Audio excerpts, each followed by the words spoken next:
होई जाय, सोई जानै जहि देव जनाई, जानती तुम्हें होई जाय।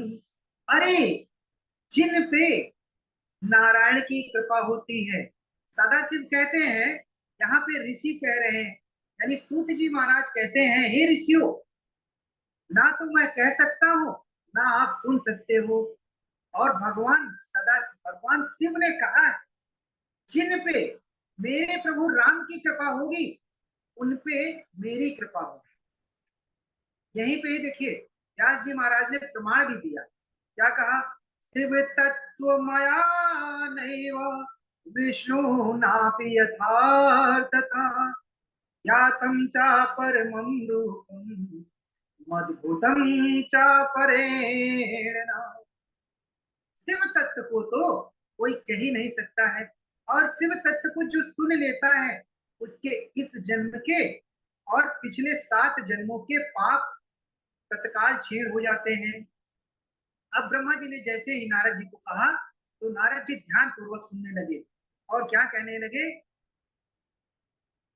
कि जिस समय अब सृष्टि का वर्णन कर रहे हैं ब्रह्मा जी, क्योंकि कथा सुना रहे हैं नारद जी को, और मंदरांचल पर्वत पे नंदीश्वर संगादियों को कथा सुनाते, कहते हैं जिस समय पूरी सृष्टि में अंधकार ही अंधकार था, ना तो दिन था ना रात्रि था, ना चंद्रमा था, ना सूर्य था, ना ग्रह नक्षत्र थे, ना ही शब्द सुनाई पड़ता था। तब क्या था, नारद जी ने कहा फिर महाराज फिर क्या था, तब कहा अचंद्र मन हो रात्र मन नग्न निज भूजलम, सिर्फ अव्याकृत प्रकृति थी।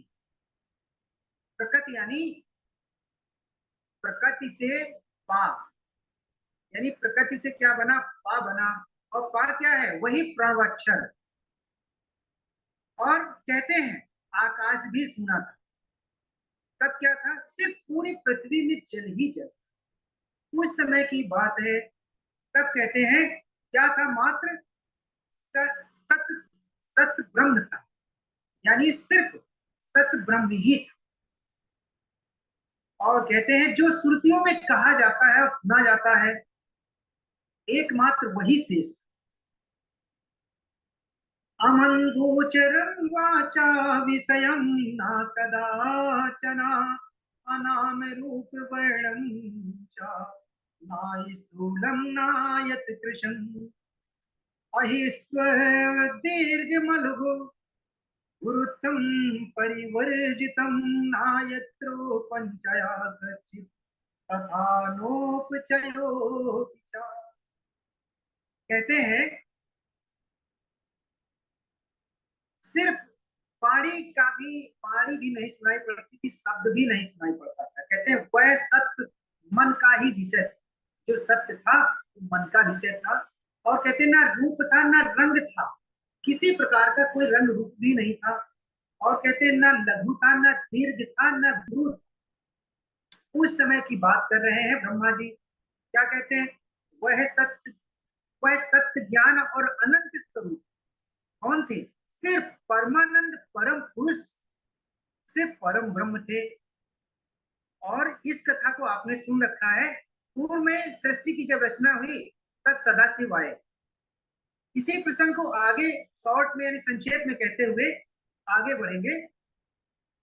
तब कहते हैं त्रिदेवों की जननी यानी शिव और शिवा आए, और कहां पर आए, आनंद वन में विहार करने लगे। तो उसमें उन्होंने सोचा कि भगवान का चिंतन करते रहने से इस सृष्टि की रचना करते हैं। तो सदाशिव ने क्या किया कि सोचा कि अपने ही समान किसी पुरुष को प्रकट किया। शिवा ने भी एक, यानी शिव और शिवा आपस में बात कर रहे थे, दोनों ने मन में विचार किया और एक परम पुरुष को प्रकट किया। और जो शिवा हैं त्रिदेवों की जननी, ये जगत जननी माता कहलाई, और सदाशिव के अंग से प्रकट हुई। जिनको कि काली, दुर्गा और महाकाली आदि आदि नामों से जाना है।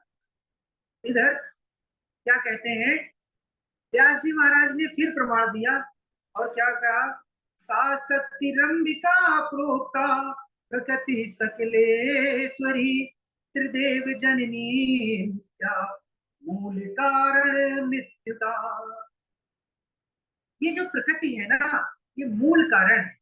इसी मूल कारण की त्रिदेवों की जननी भी कहलाई, जगत जननी सकलेश्वरी शिवा।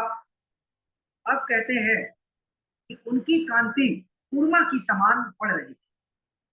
फिर शिव शंकर ही एकमात्र ईश्वर है और जिनके सिर पे गंगा जी विराजमान है, जिनकी लटाओं में, जिनकी जटाओं में और लटाओं में चंद्रमा धारण करते हैं, और वो 3 नेत्र और 5 मुख वाले हैं।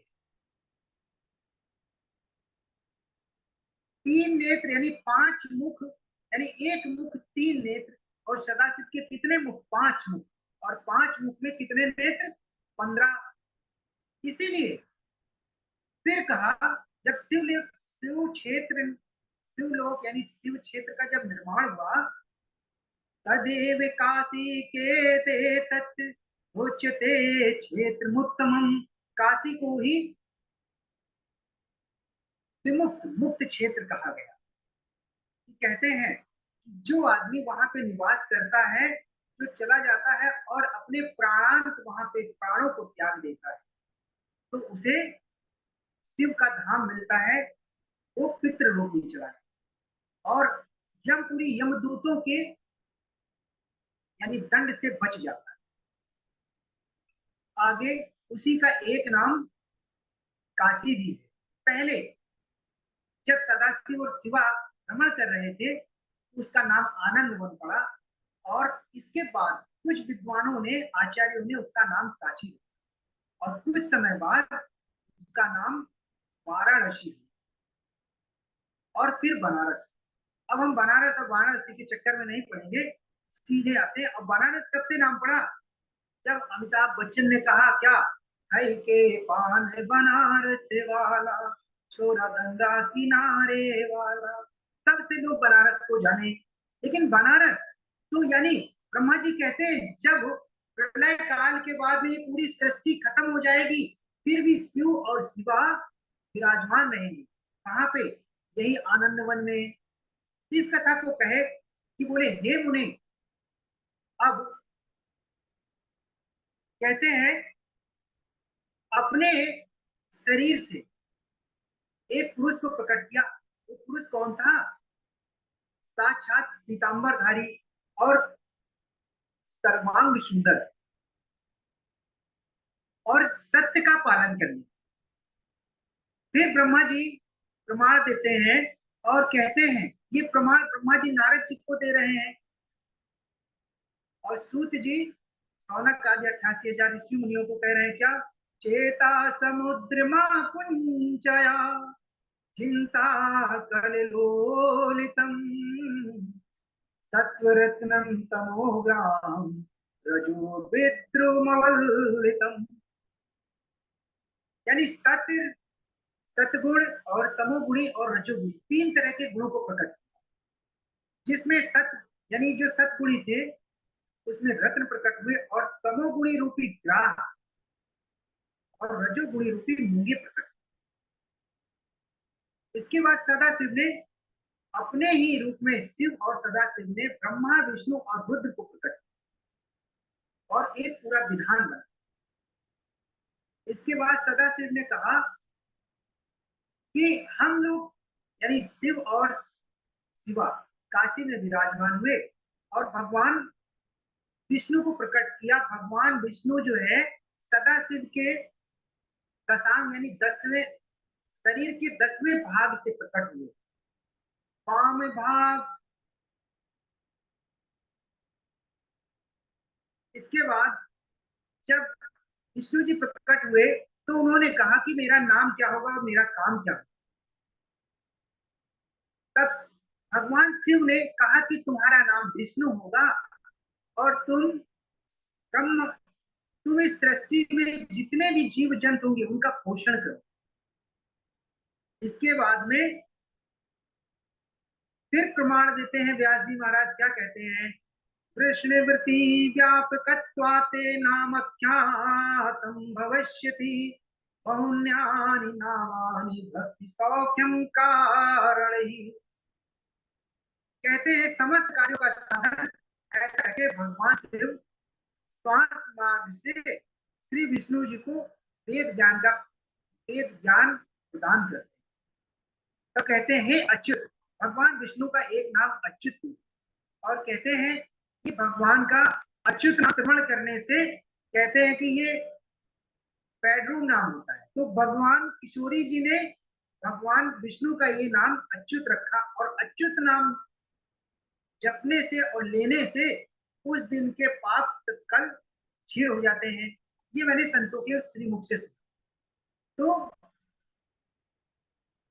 भगवान विष्णु ने शिव और शिवा को प्रणाम किया और अंतर ध्यान हो गए। भगवान विष्णु 12,000 वर्ष तक तपस्या किए, और 12,000 वर्ष तक जब तपस्या की ना, इसके बाद भी दोबारा सदाशिव और शिवा दर्शन नहीं दिए। पुनः भगवान विष्णु तपस्या करते हैं, तो उस घोर तपस्या के कारण उनके शरीर से इतना जल प्रकट होता है। जब जल प्रकट होता है तो उसी जल में भगवान विष्णु चातुर्मास करने के लिए विश्राम करते हैं, और उस उनके नाभि से एक कमल प्रकट होता है, और उसी नाभि कमल से ब्रह्मा जी प्रकट होते हैं।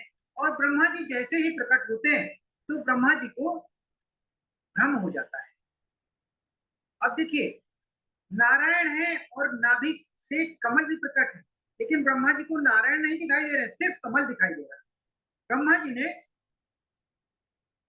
कमल का अंत और मतलब अंत और आदि और अंत पता करने, ये कमल कहाँ से निकला है और मेरा जन्म कहाँ से। और ब्रह्मा जी ने जब अपना चारों तरफ दिशाएं की, चारों तरफ मुख घुमाया, वहां से चतुरानन,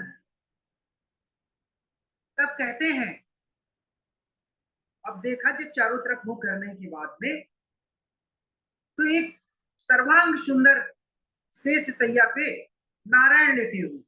उस समय की बात कहते हैं कि मेरा प्राकट्य कैसे हुआ, इस कथा को भी आपने सुना है। सीधे आगे आते हैं, और भगवान नारायण के शरीर से नीर अथवा जल प्रकट होने के कारण भगवान श्री हरि का एक नाम नारायण पड़ा। बोलिए नारायण भगवान की जय। अब इसके बाद सूत जी महाराज ऋषियों से कहते हैं कि हम तुम्हें इस प्रकृति पुरुष के बारे में बता।